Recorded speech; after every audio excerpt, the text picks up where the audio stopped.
কালবৈশাখীর ঝড় ও দমকা হাওয়ার কারণে দেশের অন্যতম গুরুত্বপূর্ণ পাটুরিয়া দৌলতদিয়া নৌ রুটে ফেরি ও লঞ্চ চলাচল সাময়িকভাবে বন্ধ করে দিয়েছে কর্তৃপক্ষ।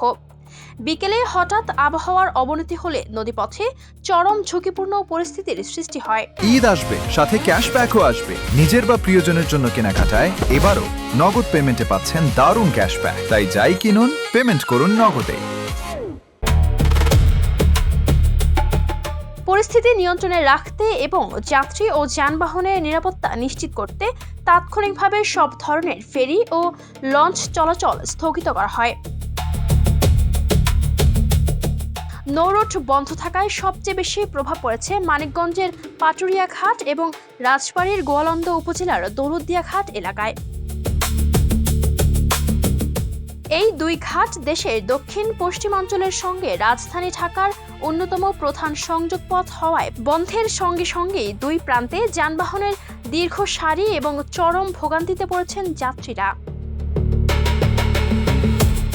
এছাড়া ফরিদপুর, কুষ্টিয়া, যশোর, মাগুরা, ঝিনাইদহ, খুলনা সহ দক্ষিণ পশ্চিমাঞ্চলের বিভিন্ন জেলার মানুষও এই নৌরুটের উপর নির্ভরশীল হওয়ায় দুর্ভোগ বেড়েছে কয়েক গুণ।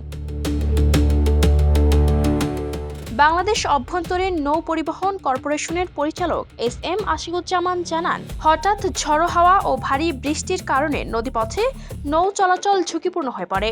তাই নিরাপত্তার স্বার্থে সাময়িকভাবে ফেরি ও লঞ্চ চলাচল বন্ধ রাখা হয়েছে।